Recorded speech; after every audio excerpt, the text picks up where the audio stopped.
Hello everyone, welcome to YouTube channel. आज हम नया क्वेश्चन देखते हैं और ये वाला क्वेश्चन काफी कॉमन क्वेश्चन है, राइट। आपको बहुत जगह दिखेगा ये वाला क्वेश्चन। तो लेट्स सी, आप लोगों के स्क्रीन पे आएगा। A body is dropped from top of a tower, falls 40 metre during the last 2 seconds of its fall. The height of the tower और जी हमें 10 दे रखा है। ध्यान से देखिएगा, डायग्राम बनाना ना भूलिए कभी भी। तो बॉल हमने छोड़ने के बाद वो कहता है कुछ टाइम लगा होगा टी, वो हमें नहीं पता, लेकिन लास्ट के 2 सेकंड के अंदर, तो यहां से लास्ट के 2 सेकंड के अंदर, तो यहां से यहां जो टाइम लगा वो T1 हमारा 2 सेकंड्स लगा है और इस 2 सेकंड्स के अंदर हमारा 40 मीटर ट्रेवल हुआ है। तो बॉल यहां पे आई होगी, इधर आई होगी। ध्यान से देखिए, एक्सेलरेट हो रहा होगा तो इनिशियल वेलोसिटी तो यहाँ पे तो 0 है, लेकिन जब यहां से यहां पहुंची होगी तो इसकी कुछ ना कुछ वेलोसिटी तो होगी यहां से यहां में। तो से यहाँ पे अगर इसकी वेलोसिटी हम मान लेते हैं v, क्या आप लोगों को क्लियर है?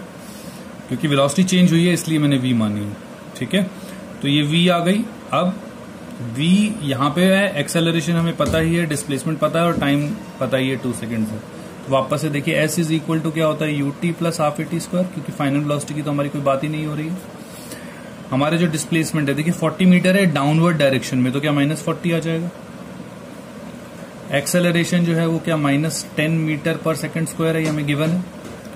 इसके बाद टाइम जो दे रखा है वो हमें 2 सेकंड्स गिवन है और हमें इनिशियल वेलोसिटी जो है वो निकालनी है। तो मैंने इसमें इनिशियल वेलोसिटी हमारी v ले रखी है, v ले ली, ठीक है। अब ध्यान से देखते हैं।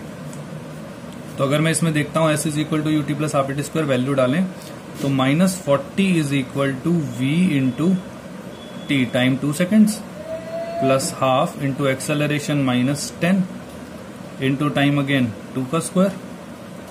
अब ध्यान से देखिए, 2 से 1 2 कैंसिल हो जाएगा, तो -40 इज इक्वल टू 2v -20, -20 वहां जाएगा तो +20, तो -40 plus 20 is equal to 2v, तो -20 इज इक्वल टू 2v। तो v कितना आ गया, -10 मीटर पर सेकेंड। तो इसका मतलब जब वो इस वाले पार्ट पे पहुंची थी तो उसकी वेलोसिटी कितनी थी, 10 मीटर पर सेकेंड। अब इनिशियल से कितने पे छोड़ी, 0 वेलोसिटी पे। तो 0 से 10 मीटर पर सेकेंड होने में कितना टाइम लगता है, तो निकाल लेते हैं। ध्यान से देखिए, जब हॉरिजॉन्टल मोशन के अंदर करते थे, आपको याद होगा कि एक को केस 1 मान लेते थे, तो पहले वाले को हम केस 1 मान लेते थे, फिर केस 2 मान लेते थे। इसमें मैंने इसको केस 1 मान लिया, इस वाले को केस 2 मान लिया।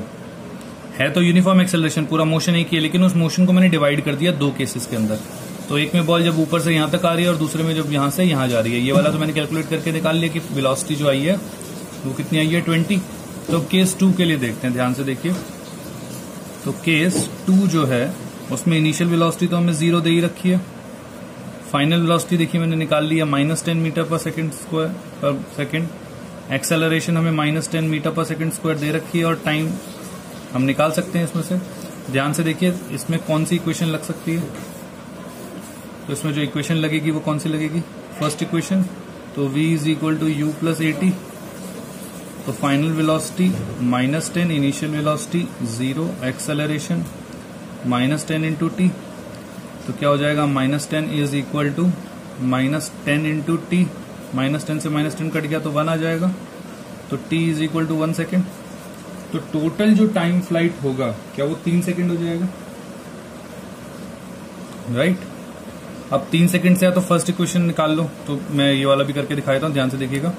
तो 3 सेकेंड से क्या, s is equal to u t plus half at square, क्योंकि मुझे टोटल टाइम पीरियड पता लग गया अब कि यहां से भाई ये वाला टाइम पीरियड है हमारा 1 सेकेंड का, ये वाला 2 सेकेंड्स का। तो टोटल टाइम पीरियड कितना हो गया, तो इसको अगर मैं t, तो ये हमारा t2 हो गया था, राइट। तो अगर मैं लिखूं टोटल टाइम, तो टोटल टाइम क्या होगा, t1 प्लस t2। तो t1 कितना था हमारा 2 सेकेंड्स, t3 1 सेकेंड। तो ये हमारा टोटल हमारा हो गया कितना, 3 सेकेंड्स, राइट। तो अब हम क्या कर सकते हैं, s is equal to u t plus half at square. s is equal to u t plus half at square. वापस से initial velocity 0 plus acceleration -10 into में टी स्क्वायर, टी का स्क्वायर क्या होगा 9। तो कितना हो जाएगा ये, -45 मीटर। क्या माइनस बताता है डाउनवर्ड डायरेक्शन? एग्जैक्टली। तो टोटल हाइट कितनी हो जाएगी? टोटल हाइट जो हो जाएगी वो 45 मीटर। क्या ये चीज क्लियर है? अब इस चीज को अगर आप वापस से उसी टेबल के साथ देखेंगे, इस वाले क्वेश्चन को मैं जनरली आपको टेबल के साथ करने की नहीं बोलूंगा, लेकिन अगर हम फिर भी देखना चाहें तो हम देख सकते हैं। जैसे ध्यान से देखिए, मैंने आप लोगों को बताया था कि 0 से 1 सेकेंड के अंदर 5 मीटर होता है अगर हमारा जो डिस्टेंस ट्रेवल्ड है, जो एक्सेलरेशन है वो 10 ले रखा हो। इसके बाद 1 से 2 होता है 15, 2 से 3 होता है 25, 3 से 4 होता है 35। ध्यान से देखिए, उसने कहा लास्ट 2 सेकेंड्स। अब लास्ट 2 सेकेंड्स एक्चुअली वो कुछ भी हो सकते हैं, पॉइंट्स में भी हो सकते हैं, लेकिन अगर हमारा आंसर आ पाए उससे, ये ट्रिक है, अगर उस पर आंसर आ रहा है तो ठीक है, नहीं तो फिर हमें पूरा सॉल्व करना ही पड़ेगा जैसे हमने देखा है। तो ध्यान से देखिए, जब मैं सेकंड और थर्ड को ऐड करता हूं तो 40 ही आता है। तो हेंस डायरेक्टली समझ में आ गया, अच्छा ये 3 सेकेंड्स का केस था जिसमें 40 आंसर आया, तो हम डायरेक्टली टोटल हाइट 45 लिख सकते हैं क्योंकि वो ऊपर से 5 मीटर पे ही चला होगा। क्या आप लोगों को समझ में आ रहा है? तो ये हाफ, जब ऊपर से कोई भी चीज छोड़ेंगे तो ये वाला पूरा पार्ट काम आएगा, जब नीचे से ऊपर फेंकेंगे तो ये पूरा काम आता है, राइट? इसीलिए मैंने कहा था कि ये पूरा आपको याद करना जरूरी है। आप लोगों को होप ये चीज समझ में आ रही होगी, right? So we'll meet in the next class with our next numerical, right? Thank you. Thank you for watching our video. Please keep commenting कि आपको वीडियोस कैसे लग रहे हैं, और नेक्स्ट वीडियो आने तक लर्न करें, लाइक करें, शेयर करें और सब्सक्राइब करना ना भूलें। बेल आइकन बटन दबाएं और दोस्तों में हल्ला गाएं।